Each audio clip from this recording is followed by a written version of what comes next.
Listen up, listen, Democrats. You are fake news. And lies and facts. Save our democracy from right-wing hypocrisy. Keep our integrity, embrace our diversity. Whatever we're down, we always come back. So listen up, Democrats. Hello, welcome to Progressive Oregon, a weekly engagement broadcast on progressive issues in Oregon. My name is Larry Taylor, and I'm here today with my co-host Betsy Cunningham.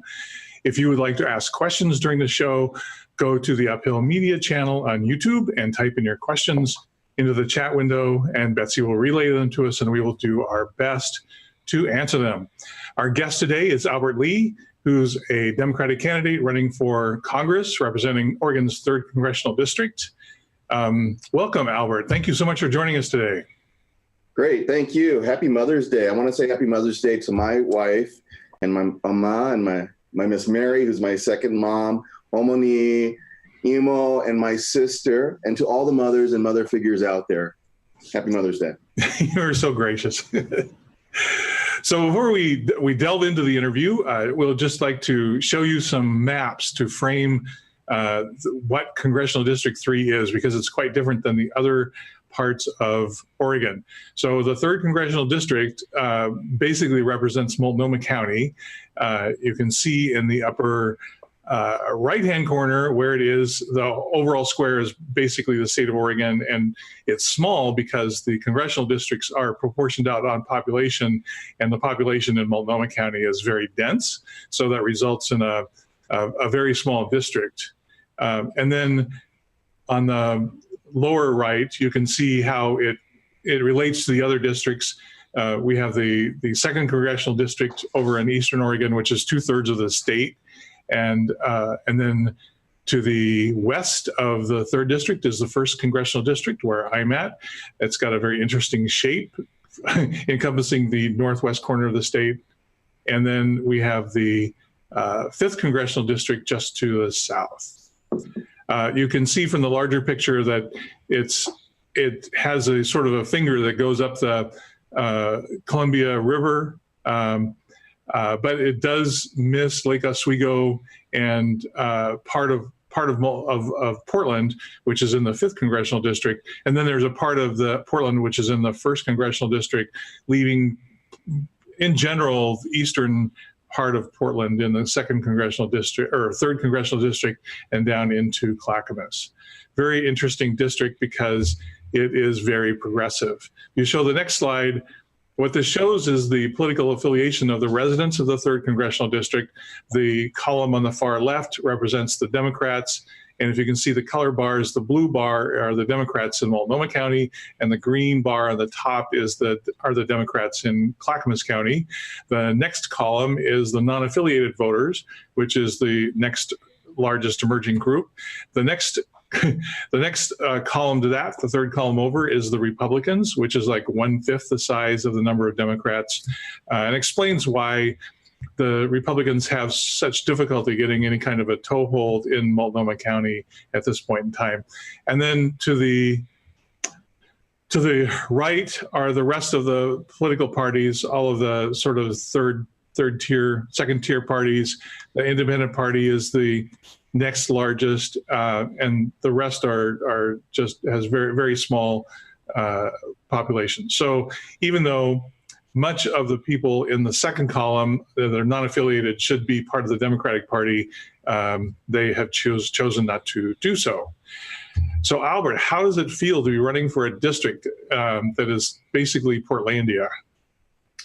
Well, first of all, thank you for having me here. I think that too often the 3rd Congressional District is thought of just as Portland, but as you can see from that map, we encompass a lot of area, including as far out as Sandy, Damascus, Beaver Creek.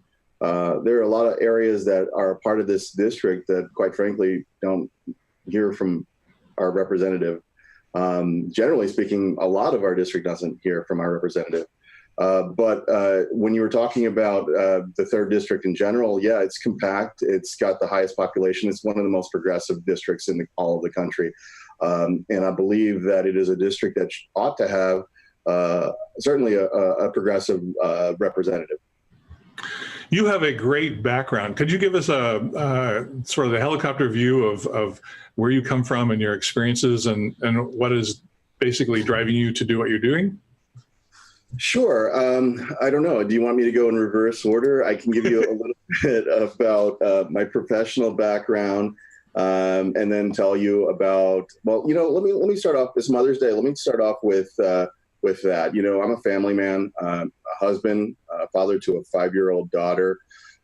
We've lived here since 2015. I have moved to Oregon twice. I moved back in 2005, the first time, and fell in love with the place, and then it was enough to have me bring my family back out here. Currently, I'm the Dean for Business and Computing at Portland Community College. Prior to that, I've had experience as a small business owner, owning a small digital design agency. I hold a law degree and worked in the field, and mainly in legal research before that. Prior to that, I was in business, international trade, and I'm a veteran. I served in the United States Army. Currently, aside from the work that I do at Portland Community College, I sit on a couple of different boards. One that I'm really proud of is the Asian Pacific American Network of Oregon, PANO. PANO does really great things statewide, grassroots organization, uniting Asian Pacific Islanders together to achieve social justice, not only for APIs, but for everyone. I also am involved with a smaller group called the Black Community of Portland, and I'm really focused there on the education of young children. Really every second and fourth Friday, we go and hang out with 5-year-olds to 12-year-olds, give them supplemental education for the lack of education that they get at public school. In addition to that, we try to build in confidence and talk about some of the rewarding and parts of their history. In addition to that, I've sat on a couple of different government boards, TriMet's Transit Equity Advisory Committee, the City of Portland's Police Oversight Board, the Citizens Review Committee. Other than that, I've worked with the Giving Tree, which works with low-income housing downtown, trying to provide, higher level of services to folks who are just entering into some stable housing. I kind of try to do a little bit of everything. In addition to that, I work with the local Multnomah County Democrats. I'm a elected PCP, as well as an elected state central committee member, and I am a member of Portland DSA. I was on the radio program on here on KMUN last week because I'm running for a position on the transit board, and the interviewer asked me what drives you to public service, and I didn't have my elevator speech ready, and so I was not very articulate in my response. But for you, what does, you're involved in a lot of activities. What drives you to public service? I got to tell you, first and foremost, everything that we do with the help of others. I look throughout my life and look at every aspect from the time that I was in high school and my family faced some crises. We ended up in some shelters. Folks helped us out then. When I was in high school, it didn't look like I was going to go to college. My mom's best friend stepped up and helped out and provided me enough money to get the first year of school, and said, by God, you're going to go to school for at least 1 year. And because of her and her sacrifice, I'm the first in my family to graduate college, later on to graduate law school. I look at all the different things in my life, and I look at all the different areas that I've gone through, and I just look at all the people that have helped. And for me, that's what it's about. It's about helping other folks. It's about all the other people that make you, because you can't do it on your own. Law school must have been interesting. Tell us about that experience. I'll tell you what. Nobody in my family has anything to do with law. I've had some family members that had been on the wrong side of the law. But we don't, it was foreign. The culture, the language, the experience, everything about it was completely foreign to me. When I think about entering it, it was very good for me to go after 10 years of working in the field. If I went to law school straight out of college, I don't think I would have done it. I just didn't have the maturity for it then. But, going to law school in my 30s, it was quite the experience. I don't know what to tell you. It was, they like to say that law school is like high school. In many ways it is.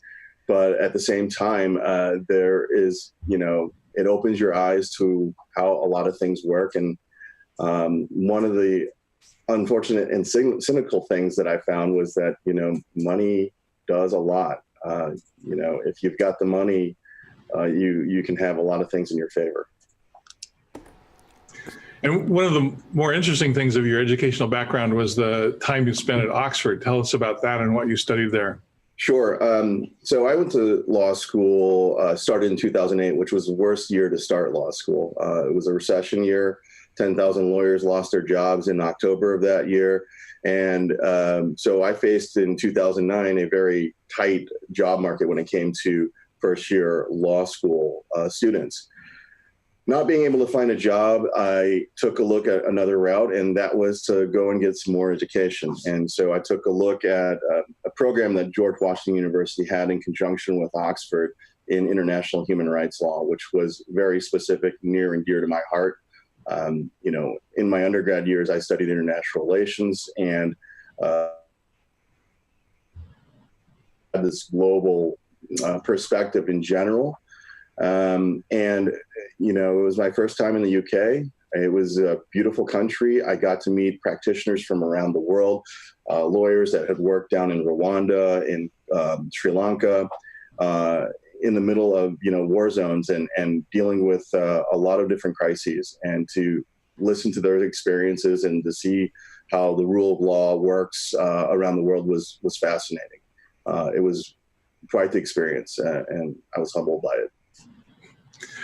So both Alexandria Ocasio-Cortez and Cory Booker both got a lot of flack because they ran against incumbents, and that's just it seems to be the way the system works, and you're doing the same. I was wondering what your thoughts were on challenging an incumbent, and if you've received any external pressure to drop out or anything of that sort. Sure. So I can't say that the party has been helpful at all. We started off with a soft launch at the beginning of April, and we had a lot of appointments lined up with a lot of different groups. And then the DCCC comes out with their blacklist and their edict, and all of a sudden I find that we had 8 or 12 different groups cancel on us. So that made it really difficult to get started. Secondly, I got to tell you, democracy requires choice. And I'm quite frankly upset that we've got a party that doesn't want to provide democracy to the people. The party system is set up in such a way that you've got insiders. They're all waiting in line I guess they're all waiting in line for the incumbent to either retire or die. I don't know. But that's just not what we've got. We've got a generation of folks, we've got young voters who haven't even seen a different representative. They don't even know what that is. Fact of the matter is, in the 12 cycles, I think last year was the first year that the incumbent was primaried at all. And I think he got 3 primary challengers. I don't think any of them really had any amount of a budget. But before that, nothing. And as you said, the 3rd district is a Democratic district. So if you're not getting primary challengers, then there's no competition when it comes to third parties or a Republican. So I think, honestly, that democracy requires choice. I think that the way that the party is doing things is not necessarily great, but we're going to move forward. We are going to, this is not an obstacle. This is not the most difficult thing that I've ever done, nor is it the craziest. I've heard a lot of people say you're crazy for doing this. But a lot of that crazy talk is going away, and I'm hearing a lot more folks starting to feel encouraged about this, and saying, hey, thank you for sticking your neck out. Thank you for moving forward. You're right. We do need to have a choice. So I gotta jump in here because I did some research on Earl, and I want to thank you for running because it is the most difficult thing to do. Earl's kind of a quiet Democrat, and if we look at his monies and where his monies come from, he takes corporate money like all the good Democrats. We've got some money from Columbia Sportswear, which is an Oregon thing, Nike, which is an Oregon thing, Berkshire Hathaway, Boeing, which are not Oregon things. But, everybody takes money from those guys, right? So my question for you, Albert, is, he's a 22-year veteran. Everybody just goes, oh, that's the D. What are you going to do different, and how are you going to stand out from Earl in this race? Sure. Okay. So let me talk to you about when I started thinking about this in the first place. That was about 2 years ago. I remember this to this day because I had my Bernie shirt on. Right. And nice. I was going to the First Unitarian Church to go listen to a town hall on healthcare for all, for universal healthcare.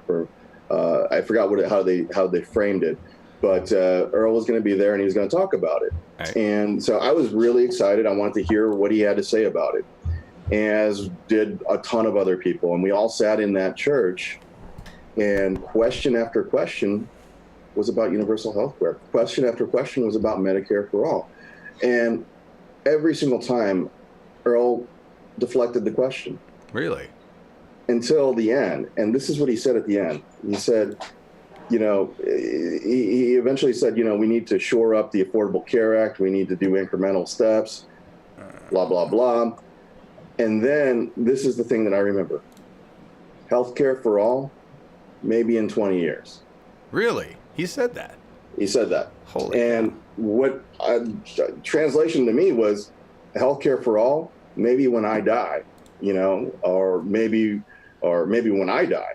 But, the fact of the matter is, there's plenty of people dying right now because they don't have healthcare. I know that he just had a Medicare for all thing with Jayapal the other day. He did? Good for And, him.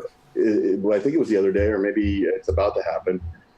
So he's on board now, but 2 years ago, he was talking 20 years from now. And I think you pulled it up on the screen, the other slide there. One of his highest donors is healthcare industry. Yeah, it is. So you can't serve two masters. And I think that's the problem we have when we have all this money in politics, is that we have representatives that tell the people one thing and really do the bidding of their corporate overlords. I think, obviously we're not taking any corporate donations. We're not taking any of that. And I think that fact of the matter is that that's the route it should be going. For 22 years, what I would ask, what significant change, what significant assistance to the folks of the third district have we gained from 22 years of the same person? Nothing. That's nothing. And I thank you for pointing out the healthcare industry, because one of the names I didn't show on this list, it's farther down, that donated a lot of money to him over the years is DaVita. And DaVita Corporation is a California-based corporation, and they control the dialysis industry. Right? And so they're the ones that a lot of my friends have died on, right? Because dialysis is just a slow death. And that's. Let me bring it full circle for you. Right. So if we've got corporations that are punching, sugar down our throats, right, and punching really awful diets for us, and then we end up with kidney failure, and then we have another corporation that takes care of that, and they're all paying the same guys the same deal. It's one big circle. Right. And healthcare for all in 20 years, because, right now DaVita's got some money to make. Very powerful. Very powerful. Larry, I'll let you take over, but I want to jump on that to the Green New Deal, because you've got some pretty powerful words on the Green New Deal on your website, which is albertlee2020.com, correct? Yes. Just went up? Yes. So everybody can go there, albertlee2020.com, and you've got a lot of information on the issues. But talk about, you're a democratic socialist. Talk about the Green New Deal and what the climate crisis is to you right now. Absolutely. So, the platform for us is reinvest in America and our future, enact economic justice, protect the people and democracy. That's REP, as in represent us. And The first one, the R, is reinvest in America in our future. And that's all about our climate change issue. We've got 8 to 12 years, depending on who you talk to, before we have irreversible climate change. Now, I've got a 5-year-old daughter. I'd like to have a planet for her to live on. And quite frankly, I think that if we don't take care of that, none of the other issues matter. So going forward, resolving climate change is the first thing when we talk about reinvesting in America in our future. We've got, and in resolving climate change, you're talking about environmental justice, you're talking about energy independence. And when you look at the Green New Deal, what we're talking about is we've got all kinds of capacity. We've got all kinds of capacity, but we waste it on the wrong things. I mean, for instance, we've got so many highly skilled Americans currently using their minds to create more weapons that we don't need. I mean, how much do we spend on the F-35? Right. Doesn't work still. I don't think it works yet. No. I mean, the Japanese Air Force lost one in the Pacific Ocean not too long ago, and That's expensive. and we're wasting money looking for that right now. But fact of the matter is, we're spending all this money, trillions of dollars, on endless war. We're killing black and brown bodies overseas so that somebody can profit on it. And we're wasting, brilliant minds to develop these tools to go and kill people. We should be converting that military industrial complex into a green industrial complex. Yay. We should be focusing all of that on the real fight of our lives. It's not some brown or black guy on the other side of the globe that's killing us. We're doing it to ourselves, and we need to focus on that and figure that out. Well said. Well said. You want to carry on with the reinvest? Yeah, I mean, so again, we converting the military industrial complex to green industrial complex. Also, we need to stop, giving subsidies and focusing on dead and dying industries. We don't need to keep pulling coal out of the ground. We need to retrain those folks in the industries, the green new technologies, get them decent paying jobs, and focus on being the leaders in the new technology. Why do we keep doing that? Because somebody's making money off of it. Just like we don't have universal health care right now because there's private insurers that make money off of it. If we have universal health care, private insurance goes away. I mean, sure, you can still have private insurance if you want to add or subsidize it, but the system that we have now, there's a lot of millionaire CEOs that won't be getting a paycheck. Same thing when it comes to converting, to the Green New Deal. But at the same time, I think that you can take a Boeing, you can take a Lockheed Martin, you can take a General Dynamics, and you can convert their efforts and refocus and retool them to do things that are going to help us and not hurt us. Thank you for mentioning that. So in terms of labor, because there's always a pushback in the fossil fuel industry and labor, how do you see jobs in this? Are we transitioning people to green energy? What are we doing with these jobs? Absolutely. We're transitioning people to green energy. I think that you've got to do this all together. One of the things that we talk about is extension of education. Our public education system remains separate and unequal. The other day when we were at the Dick Celsey dinner, the fundraiser for the Democrats, Multnomah County Dems, my wife and I walked in and we thought we were in the wrong place. And there was another gala going on next door, okay?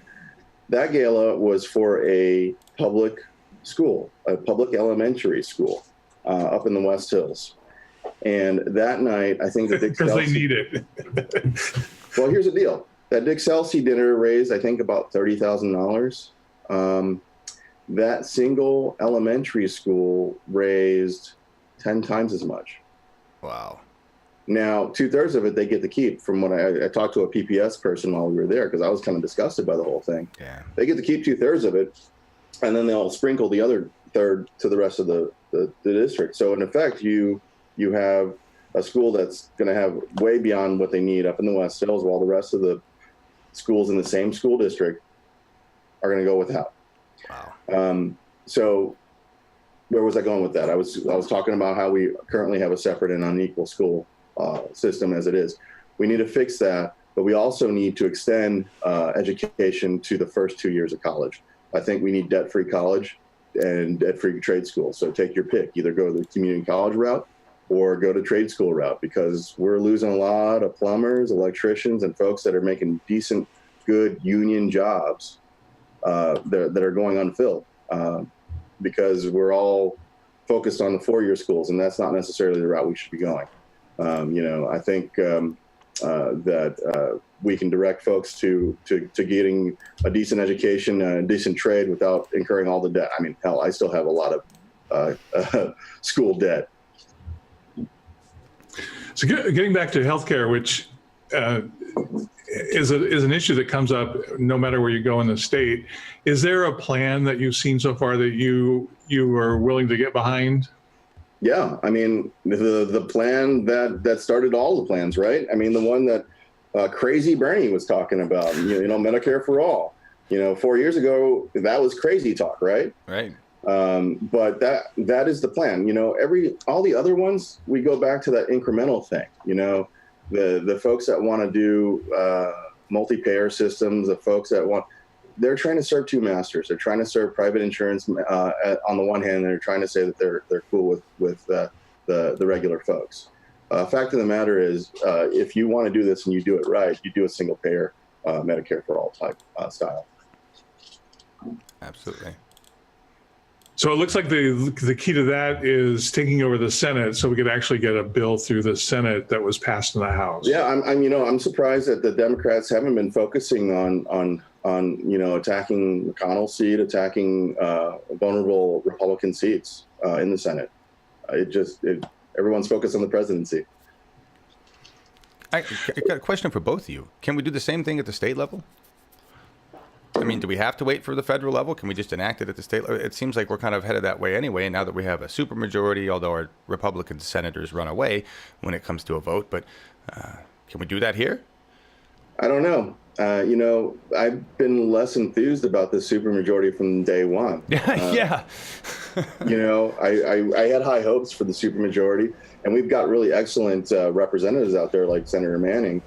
But it seems like the supermajority is really about talking about ideas and giving you, giving you titles instead of actually getting things done. I'll give you a case in point.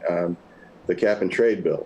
I mean, that's not going to serve anybody it's not going to reduce pollution or help with climate change if you let the biggest polluters off for 30 years. Yeah. Right?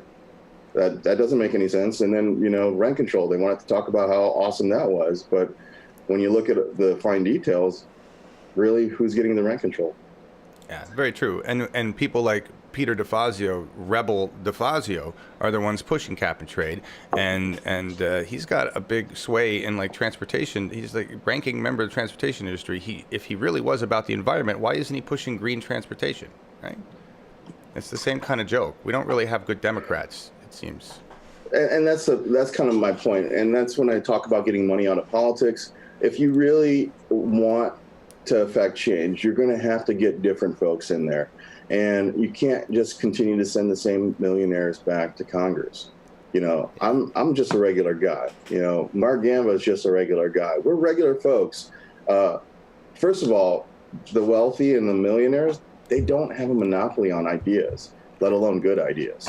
And secondly, if you want a diversity of ideas, you need a diversity of people. In order to get that diversity of people, you're going to need to get the money out of politics so that regular folks can come out and share their ideas. The money in politics seems to be the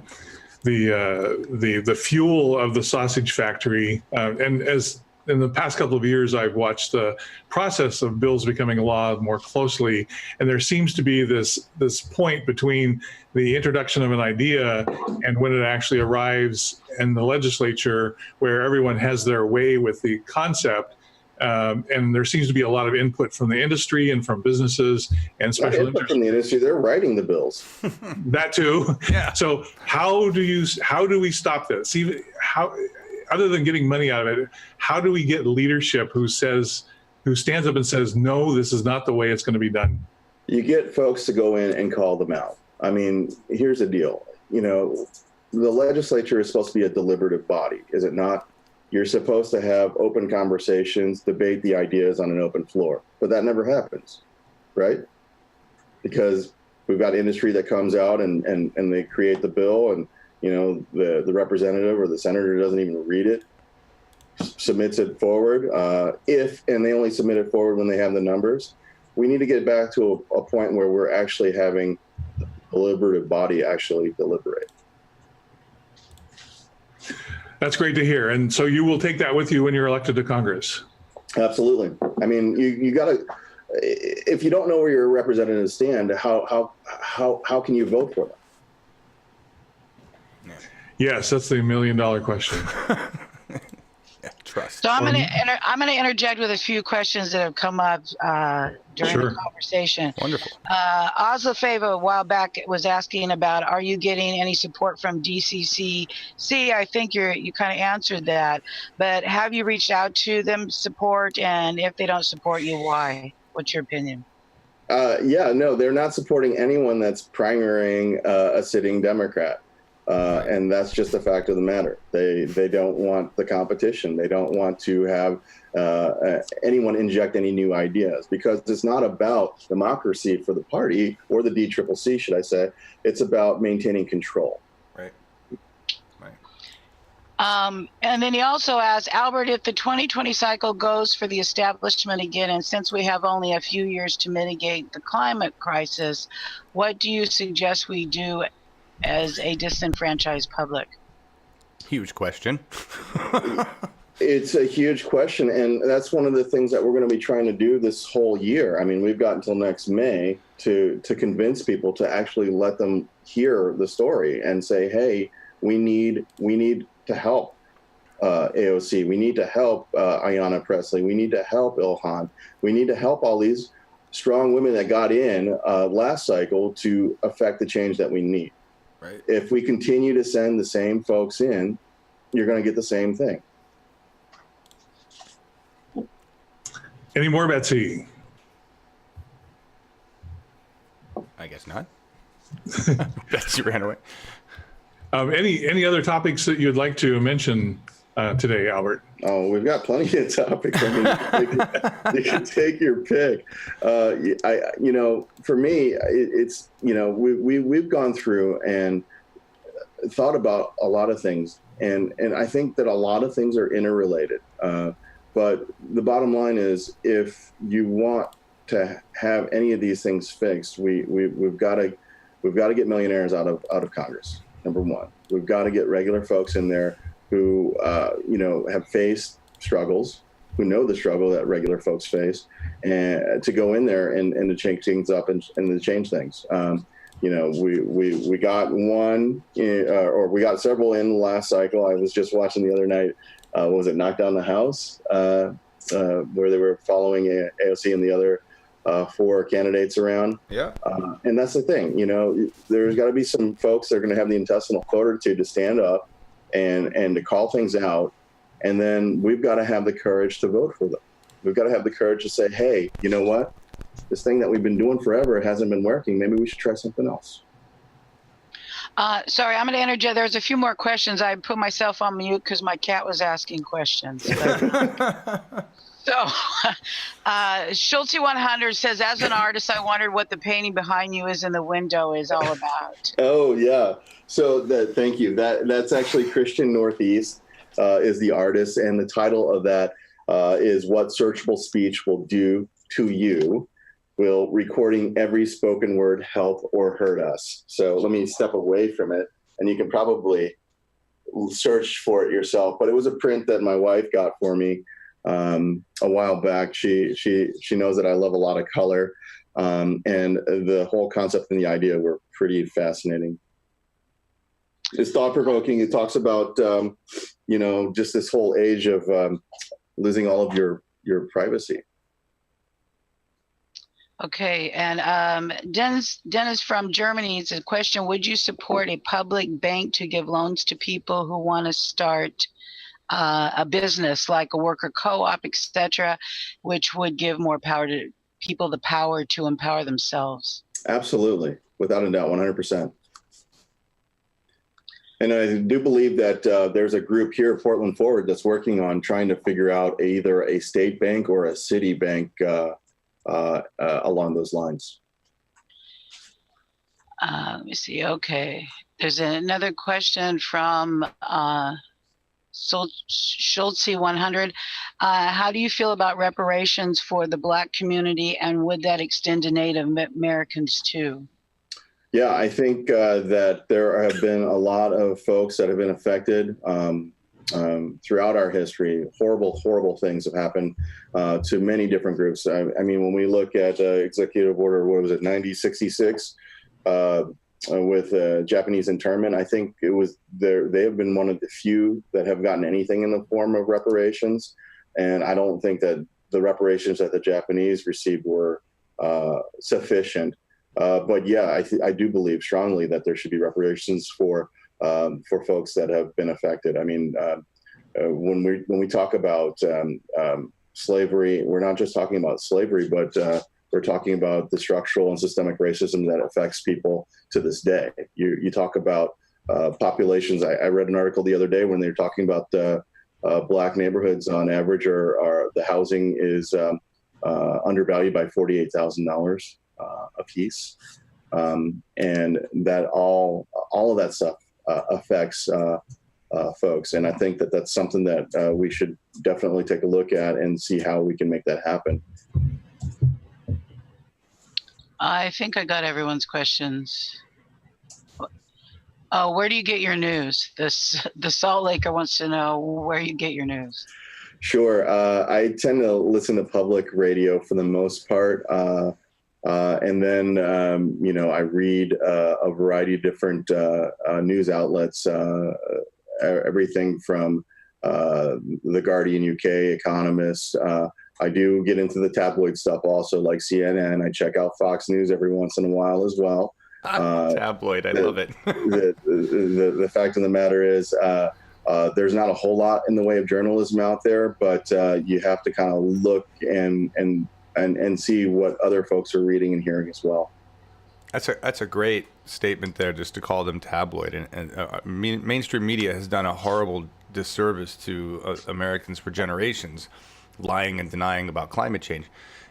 We talk about reparations, but do you believe there should be climate justice, and that we should hold these networks and the CEOs that have raped this planet to justice? I lived for a short time in West Virginia. Beautiful state. Yeah. And you can drive around that place and you can see what mountaintop removal looks like. Yes. And you can see how what is left is just garbage, and people are affected, both their health, the environment, the aesthetics, everything. High cancer rates. While the folks on top get to profit on it. There was a case where in West Virginia where they released some chemicals into the river. I think the company got a small fine for that, right. And the people suffer continuously to this day. We definitely need to take a look at that. We definitely need to see. Generally, it's about regulation. We need to regulate these things. Right. And I think that as we continue to have more corporate-backed politicians in there, the regulations get loosened. I mean, when we look at the banking regulations, for instance, we had to have a crisis in order to have Glass-Steagall after the Great Depression, and slowly but surely that gets chipped away until we get Gramm-Leach-Bliley, and then we have another crazy catastrophe. And then who has to pay for it? The American people. We bail out corporations, we bail out banks, we bail out automakers, but who bails out us? No one. It's basically. Yeah, well said. Well said. Larry? So any final thoughts before we wrap this up today, Albert? Final thoughts. I think that folks, I'm going to try to get the word out as much as possible. We're still in the soft launch phase. We're going to probably release notice about our website now that it's complete, as well as information about all of our other social media here probably today. I think I want to dedicate it to my mom and my mother-in-law, who are both been very strong women who have not only guided me, but have encouraged me to move forward in all the things that I've done. The fact of the matter is you get a lot of discouragement from a lot of different areas, but then you got encouragement from a lot of areas, and that really makes a difference. So in fact, I think we're going to go ahead and do that here today on Mother's Day, to go ahead and release all of that and start getting the word out moving forward. I think we're going to probably do a kickoff here at the beginning of June, and we'll give you information as that gets ready. Wonderful. We'd like to help you. And can people go and sign up on your site right now and volunteer to help out and donate?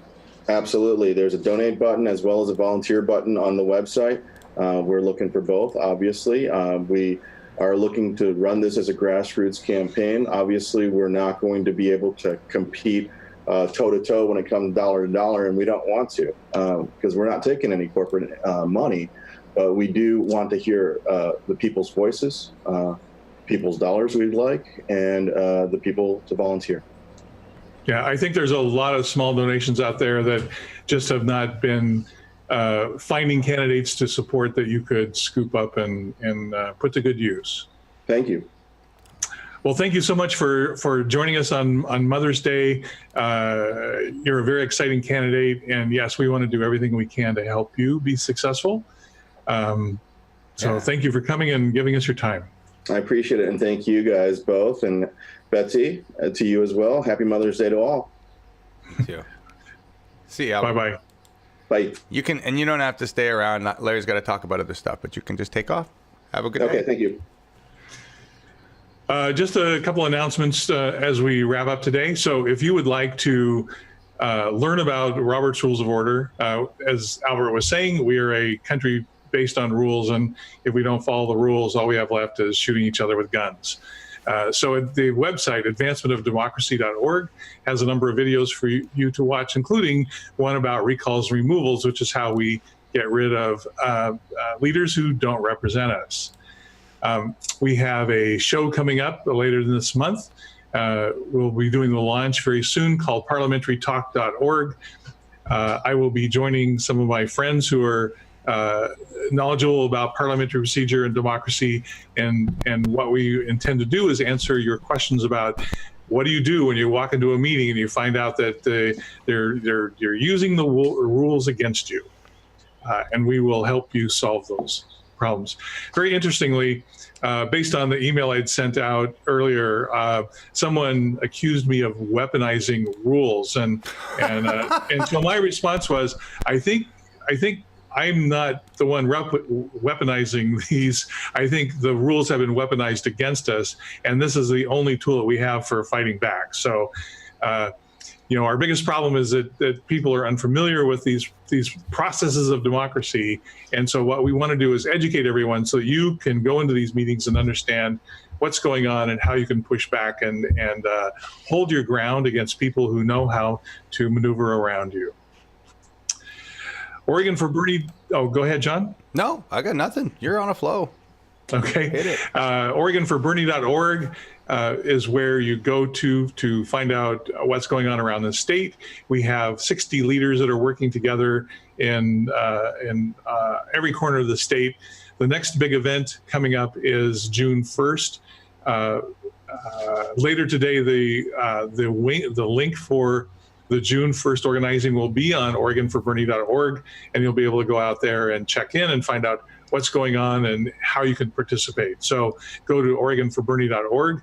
We're also encouraging people to register your information so that when things happen, we can let you know what's going on around the state, and we can get Bernie Sanders elected. That's pretty much it for the show today, John. All right. I just want to throw in real quick that everybody needs to go to app.berniesanders.com and then map.berniesanders.com and get connected with the revolution. All right. It's organized, and everything you need is in there. And I keep getting emails from them. They're continuing to have trainings on the application. I think they just rolled out a full version of the phone app. So now it is a mobile app. It's not just a web-based app. This is, if you want to have anything to do with any aspect of getting Bernie Sanders elected, get connected through the app, because they actually have the entire structure set up and organized, and you can ask questions. You will get responses. You will get connected with whatever group you think you can be involved with for getting Bernie elected. All right. If you want to do anything, this is the place. It is so organized. It is a structure for 2020, and I am really impressed. So that's all I wanted to tell everybody.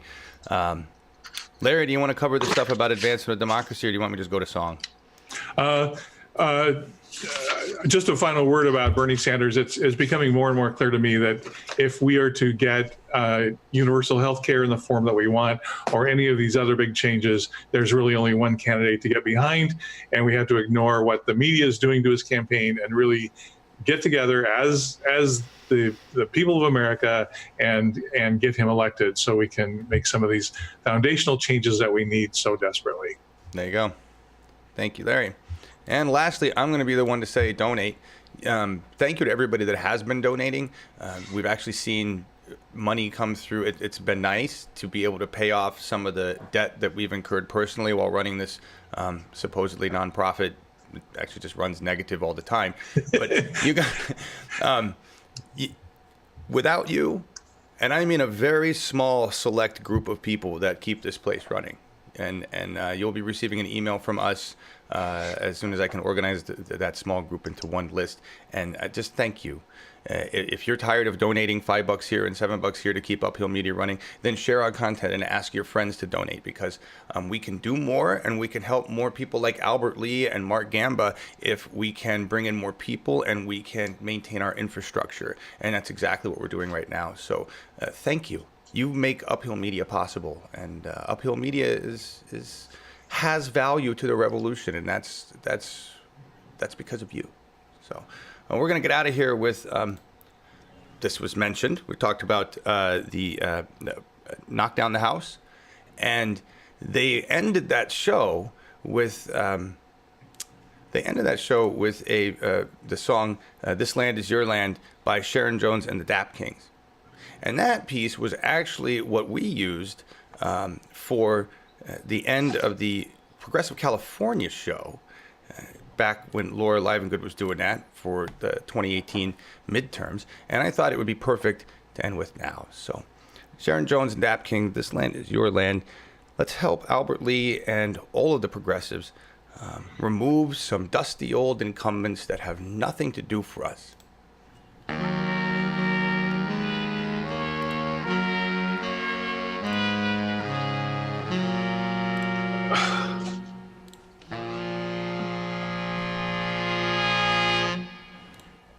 This land is your land. This land is my land.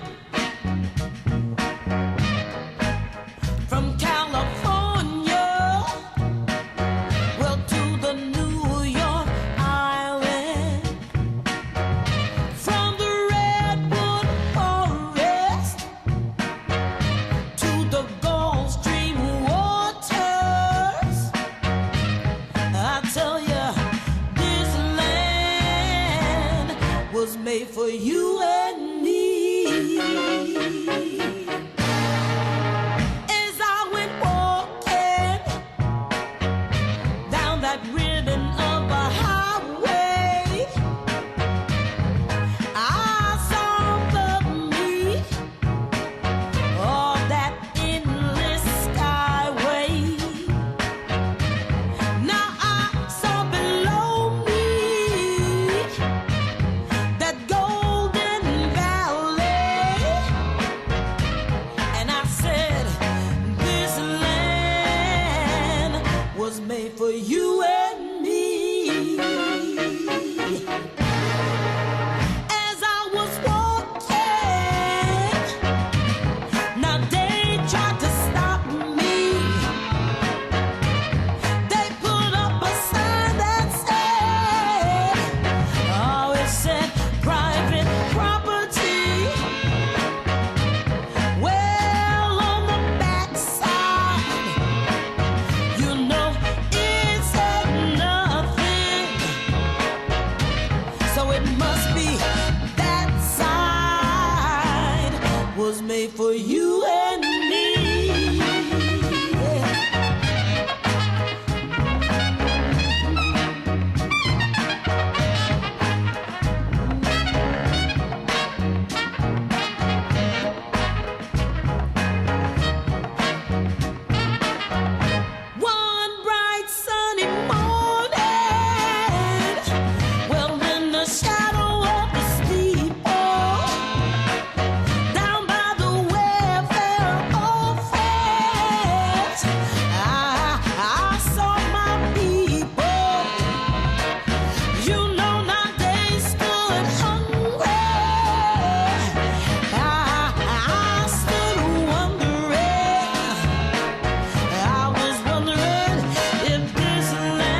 only for you.